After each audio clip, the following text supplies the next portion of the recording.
नमस्कार मित्रों, मैं सविता वर्मा गजल। सबसे पहले आप सभी को मेरी तरफ से महाशिवरात्रि के पावन पर्व की अनंत मंगल कामनाएं। देवों के देव महादेव की कृपा हमेशा आप सभी पर बनी रहे। आज मैं आप सभी के लिए लेकर आई हूँ अपनी एक छोटी कहानी, शिव महिमा। तो सुनिएगा मेरी ये कहानी, शिव महिमा। जब से पति बीमार पड़ा है बिस्तर पर, तब से मानो जानकी का तो जीवन चक्र थमसा ही गया। कुछ दिनों से जैसे तैसे घर का खर्च चल रहा था, घर में जोड़कर रखे कुछ पैसों से। लेकिन कहते हैं ना कि आखिर भरे खजाने भी खाली हो जाते हैं यदि उनमें से खजाना निकालते ही रहें। कई दिन से जानकी परेशान थी। शिवरात्रि का पावन त्योहार भी आने वाला है और घर में एक पैसा तक नहीं। लेकिन अचानक उसे याद आया कि उसने बचपन में रंग बिरंगे कपड़ों की कतरनों से कुछ खिलौने बनाने सीखे थे अपनी दादी से। तो बस उसने देखा कि घर में रंग बिरंगी कतरनें रखी हुई हैं। उन्हें देखकर जानकी ने सोचा, अरे क्यों ना मैं इन कतरनों से खिलौने ही बनाकर गली मोहल्ले में बेचने जाऊं।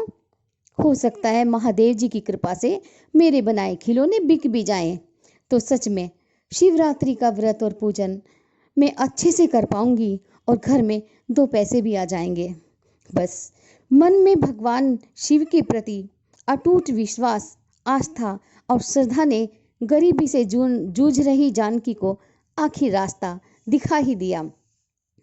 जानकी ने कई दिनों तक दिन रात मेहनत कर और लगन से बहुत सुंदर सुंदर कपड़े के रंग बिरंगे गुड्डे, गुड़िया, छोटे छोटे हाथी और घोड़े बनाकर तैयार किए।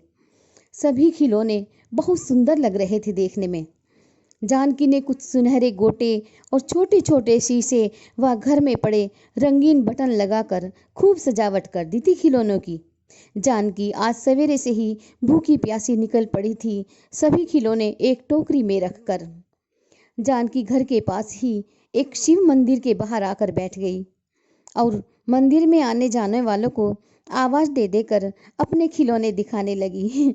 अब देवों के देव महादेव जी जानकी के आस्था, श्रद्धा और विश्वास को देखकर बहुत खुश हुए और सोचने लगे, शिवरात्रि कल है और ये बेचारी आज भूखी प्यासी बैठ गई। सवेरे से देखो, यदि मेरी इस भक्त के बनाए खिलौने नहीं बिके तो इसका तो विश्वास ही डगमगा जाएगा मेरे प्रति।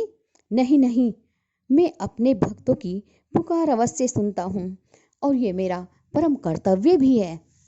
जानकी ने कुछ समय पश्चात देखा कि भगवान शिव के दर्शन करके जो श्रद्धालु मंदिर से बाहर आते, वही भगवान की लीला के वशीभूत होकर जानकी से खिलौने खरीद कर ही आगे बढ़ते। देखते ही देखते जानकी के बनाए खिलौने बिक गए। अब बस एक खिलौना बच रहा था जानकी की टोकरी में। उसने सोचा, थोड़ी देर और बैठकर शिव का स्मरण भी करती रहूंगी और शायद ये खिलौना भी कोई खरीद ले। जानकी सोच ही रही थी कि तभी एक बालक हाथ में बेलपत्र लिए जानकी के पास आया और बड़ी ही मासूमियत से कहने लगा, माता ये खिलौना मुझे दे दो ना। जानकी उस बालक को देखकर भाव विभोर हो एकटक निहारने लगी। तभी उस बालक ने फिर जानकी से कहा, तुम मुझे खिलौना दोगी ना माँ? अम्मा मुझे ये खिलौना दे दो ना। जानकी ने आखिरी बचा खिलौना उस बालक के हाथ में देते हुए उसका माथा चूम लिया।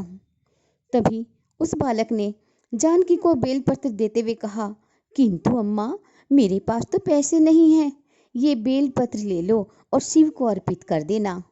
जानकी ने बालक के हाथ से बेलपत्र ले लिए और आंखों से खुशी के आंसू बहने लगे। तभी बालक ने कहा, रो मत माँ, तुम्हारा शिवरात्रि का व्रत तो आज भी हो गया, क्योंकि तुम आज दिन भर से भूखी प्यासी जो बैठी हो, अब तुम रोज यहाँ खिलौने बेचने आना। देखना भोलेनाथ जी की कृपा से तुम्हें अब जीवन में कभी किसी चीज की कोई कमी नहीं होगी। जानकी खाली टोकरी और हाथ में ढेर सारे पैसे और मन में शिव की महिमा का गुणगान करती खुशी खुशी अपने घर को आ गई। जानकी ने सब बात अपने पति को बताई और दूसरी सुबह दोनों ने ही शिवरात्रि का व्रत और भगवान शिव और माता पार्वती का पूजन किया और कीर्तन भजन कर हृदय से आभार किया, क्योंकि देवों के देव महादेव जी की कृपा से जानकी के अंधेरे जीवन में आज खुशियां जो भर आई थी। तो मित्रों, ये थी मेरी कहानी शिव की महिमा। आपको कैसी लगी? कृपया कमेंट बॉक्स में अपने कमेंट करके अवश्य बताइएगा। और हाँ, यदि अभी तक आपने मेरे चैनल को सब्सक्राइब नहीं किया